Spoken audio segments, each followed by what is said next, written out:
Hey, Knolly Williams here, the business healer. Today I'm in sunny San Diego. What's supposed to be sunny San Diego, but you can see right now it's not too sunny. It's actually overcast, a little bit chilly. I'm actually rocking my Lululemon today because it's a bit cold. Now, in today's video, I want to take you back to a recent Q&A session, a seminar that I did, where the question to me was about my childhood. We got to talking a little bit about my upbringing, and I talk about my insurance policy. That's right, my insurance policy that I had when I was about 17 years old. And we actually get into a little bit about how I was led to Jesus Christ. So this is going to be a very interesting video. It's not very often that I talk about, deeply into the past. But when it comes to, if you ever get a chance to see me live, take me up on the opportunity, because you never know what's going to come out of a live session. And in this session, a gentleman asked me about my upbringing, brought back a lot of memories, and I got to share with them about my insurance policy. So check it out. I think you'll enjoy it. God bless. If you like the video, give it a thumbs up. Subscribe to my YouTube channel so you never miss a single one. All right, let's check it out. He's asking, when I picked up the book of John, how did that occur? How did that happen? See where we go with these conversations? That's good. I like that. Back then, and I have my testimony on YouTube, and I didn't want to do it. This guy, basically, people that knew me when I was in the music business knew my testimony of what I came from, because I rap about it in my raps and stuff.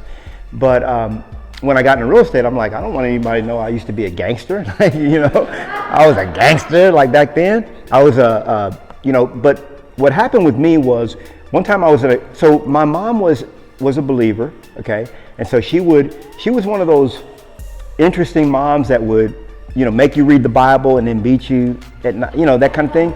It was interesting. That's all I can say about it, One day my sister and I are going to sit down and we're just going to talk through it and just talk about it, because it was an interesting childhood. But I didn't hold that against her. Like, just because she made us read the Bible, which I hated to read, she gave me a Bible. I had a Bible in my things. I called it my insurance policy. Like, I would have it in my car. I didn't read it, but I just have it there just in case, Yeah, on my dashboard. You know about that. Oh, you know about that. Hey, So there I was, and I started. So I remember when I accepted Christ, or when I started reading. Basically, what you want to really tell you what happened? Okay. So I'm going to tell them what happened. This is embarrassing, but I'm going to tell them what happened. So I was with my buddy. His name is Sag Loke. Okay, my name was Rubber Dub back in the day. Okay, we're gonna take it way back. We're gonna take it way back. So I'm in, I'm staying at this house, and I was an entrepreneur. So when I went to juvenile hall, this was when I was 15 years old, something like that. I was still staying with mom, and I would sell weed at school, marijuana. And so I went to juvenile hall because I got caught. There was an undercover cop in the school, and I sold to him on four occasions. So I had 4 felony accounts of selling to a cop for, this thing. So I was but it was my first offense. 4 felonies on my first offense. That's not too bad. So when I went to juvenile hall, this other guy, his name was Bam. Bam would pick up a rock, like a stone, in the yard, and he said, "Man, I could sell something like that for $25. I said, "What? $25 for something that looked like that?" And I'm selling, I was selling joints for $1 each. So just to tell you. And so I was like, man, that don't. So when I got out of juvenile hall, I started selling crack cocaine. That's what I started to do. And I had no conscience. I was just a businessman. Whatever made money, that's what I wanted to do. So I would pay my rent in the place I was staying with crack, because the lady was on crack cocaine, my friend's mom.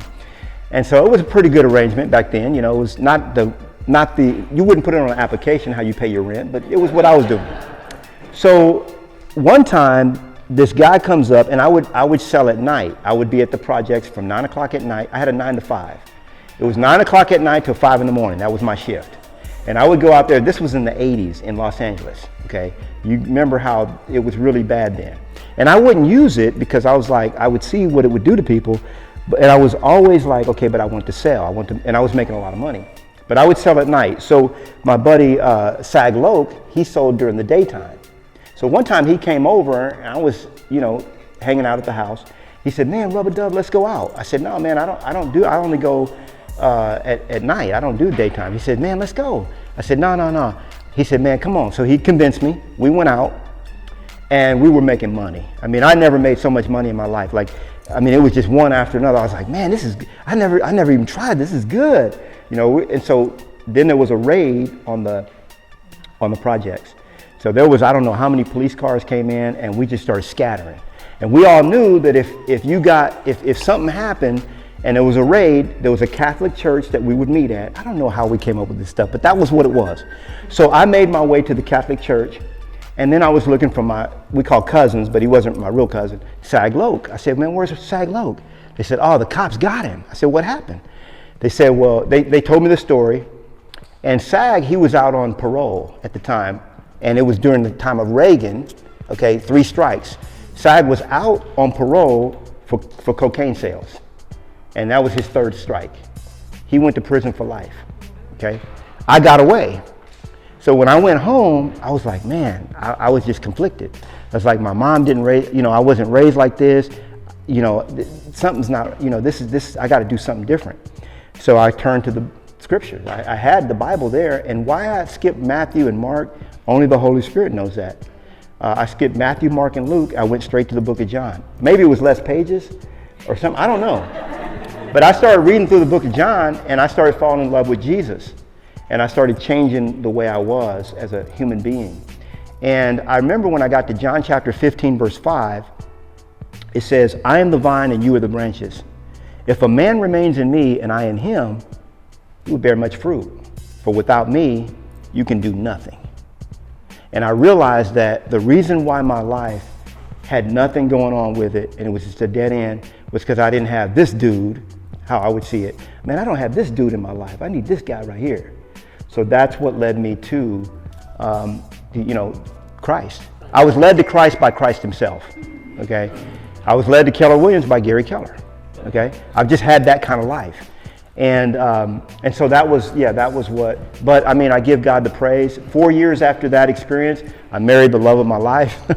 And we've been married 30 years. And truthfully, I'm like this, the people that knew me then would never believe I'm like I am now. And the people that know me now would never believe I was like that, And really, when you look at it, every apostle, had a sort of a dark type of, maybe not all of them, like Barnabas. We don't know that much about him because he's a quiet guy. Anybody quiet? So you can still serve God and be one without having to be Peter. Peter was a troublemaker. So anyway, that was the rest of the story. So yeah, you're welcome. So been rolling with Jesus ever since, huh? Yeah, never fell off the bus.